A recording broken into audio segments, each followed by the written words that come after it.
welcome back to my channel. So for today's video, I thought I would share my top tips for budgeting, what works for me and why I enjoy it. So if you're looking to save money for something special, or you just generally want to be a bit more frugal with your money while still enjoying yourself, then hopefully this video will be useful to you. I have also made a video on my top saving tips as well. So if you enjoy this kind of content, then you might want to check that out, as saving and budgeting sort of go hand in hand. I will leave the timestamps in the description as well in case you want to jump to any specific points. With all that said, let's get into my top budgeting tips for beginners. So my first tip when it comes to budgeting is to write absolutely everything down. I personally prefer writing stuff down on paper than using like an Excel spreadsheet or an iPad or anything like that. I just tend to get a lot of thoughts in my head, and as soon as they come in I like to scribble them down so I don't forget. But just use whatever works best for you. If you're an Excel wizard, then use that. So you need to be writing down all of your income, all your bills. So this includes things like your household bills, your personal bills. So that might be like your gym membership, your phone contracts, any subscriptions you have. Absolutely everything that you pay for, you need to write down. So at first, if you haven't budgeted before, this may take a bit of time to actually see it on paper or in front of you. But once you've done it for the first time, it gets so much easier afterwards because then you've already got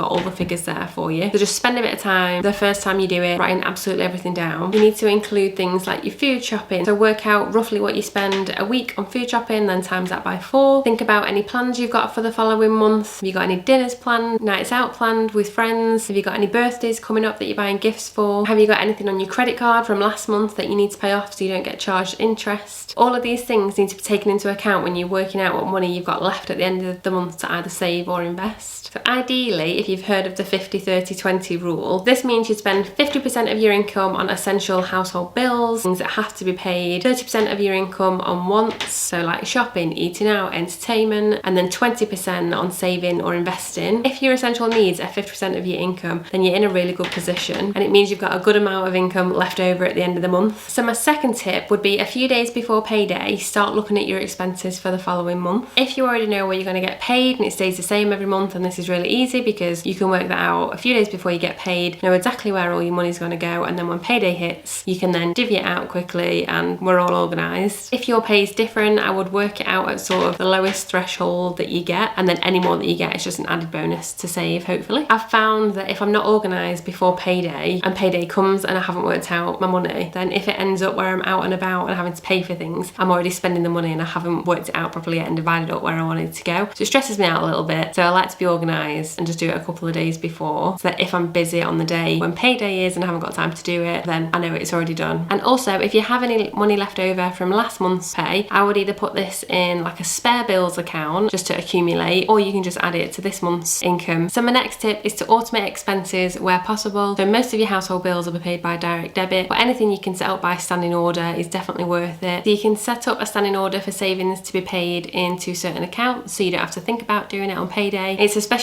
good if you're saving for something in particular, so you could have like your wedding fund, your honeymoon fund, your travel fund. I also try and make any bills, direct debits and standing orders go out on the same day. Not all of them you can choose to have on the same day, but if you can roughly have the majority of them around the same time, it just makes it a lot easier to manage. You know exactly when they're going out. And my fourth tip would be to set up a bills account. So have an account where all your bills go out of and you don't use that account for anything else. This way it's just so much more streamlined. The statement only consists of any bills you've paid out of that account and any money you've paid into it, so if you need to see what you've paid for a bill, it's clear to go back and check. I like to keep my spending money separate from my bills account so that I know that the correct amount of money is always in my bills account for the bills to be paid, and then I can't accidentally make a payment and be worrying that I've not got enough money in that account to cover the bills. So following on from that tip as well about having a bills account, I also have separate accounts for different things. So if you're saving for numerous things, maybe you've got a wedding to save for, a holiday to save for, maybe you want to do some home improvements, or even things like birthdays and Christmas throughout the year, I find it a lot easier to keep track of the savings that I've got for those when I have them in separate pots. So Monzo is great for this. So with Monzo you can open up numerous pots for different things. I do this every month to allocate money into different pots for different things like nights out, birthdays. The only downfall to that is it's not all in a savings account, so you might not be getting interest. However, if you are looking to spend it in a month's time or so, then you know, pros and cons. I prefer an organised mind. I also find if you have your money in a savings account or in different pots for things, it's less easy to spend because it means you actually have to log onto the app and transfer the money across rather than having a bank card for those accounts and easily spending the money. So then when payday comes, hopefully you'll have your automatic transfers to your different accounts that you want to save for. If you plan for the future as well and break it down over 2 years and work out what you need to save every month to hit the goal, it's a lot more manageable. And a lot of the banking apps these days as well have features that help you do this. And my last tip is just really thinking about day-to-day spending. Of course, the more you can save, the easier it is to budget. So before you buy something, think about, is it necessary? Have I got somewhere to put it? Maybe try the like out with the old, in with the new, meaning you've got to replace an item before you buy another one. I like to sleep on it for 24 to 48 hours, and if I'm still thinking about it, then I go and buy it. Just think, do you really need it? Is it a good investment? And a few other points I wanted to mention. Well, budgeting doesn't have to be this depressing word where you think, oh, I'm never gonna get to enjoy myself or spend any money. I think for me, it's just about prioritizing what's important. So for me, that's always been traveling. One of my biggest goals was to buy a house. And then of course, as life goes on, you get other goals. And rather than just wasting money every month, kind of mindlessly spending money, it quickly adds up when you stop spending on those little things and save it. And over the long run, this really amounts to a lot, which could be put towards something a lot more meaningful. Things in the past that I haven't regretted spending money on are definitely memories and experiences, traveling, but I'll always be willing to spend a lot of money on those sort of things. Budgeting is also great if you want to save for something specific, because it really makes you knuckle down and get to it. So before we bought the house, I was saving to go traveling to Australia, and I was also saving for a house deposit because I knew when I came back that was what I wanted to do. And also traveling made me realise how little you actually need to be happy and to get by on. And before going traveling, I started cutting out on like beauty treatments and things like that, really writing every single penny down that I spent every day, so I could like work out if that was like an impulse purchase or if it was worth buying. Always having a why is a good place to start. If you know why you want to save the money and it means a lot to you, and you'll get there. A good thing to do as well is maybe keep a picture of what it is you want to achieve, somewhere that you're going to see it all the time. So it's just a constant reminder of why you might be telling yourself no to the handbag that Saturday, because instead, you know, this is what you're saving for. Another point as well that I think is really important is try and be a month ahead with your money. So this means if you get paid on the 20th of June, that money is for your bills going out in July, not you get paid on the 20th of June or your bills go out on the 24th. So to begin with, that might mean saving up a whole month's worth of expenses, and then you're always ahead of the game. Budgeting is also so much easier if you're starting from zero as well. So if you have an overdraft, it's always a good idea to pay that off. If you get into payday and you're overdrawn by £500, and when payday comes and you're supposed to be paid £2,000 and you're only really receiving £1,500, so it makes it a lot more difficult to see the true numbers. So if you can try and get out of that, that's always best. So just a quick recap of the steps there. So first of all, you want to write everything down. Secondly, you want to get organised a few days before payday. Then you want to automate everything as much as possible. There's less work for you to remember. Set up your bills account so it's separate to your spending account, and set up accounts for different things that you're saving for. And lastly is just think about day-to-day spending and if it's really necessary. And that is it for today's video. Thank you so much for watching. If you got this far, I massively appreciate it. If you do like this kind of content, money saving tips, budgeting, then give the video a big like and I will know to make more of it. And I will see you in my next video on Monday at 7. Bye guys!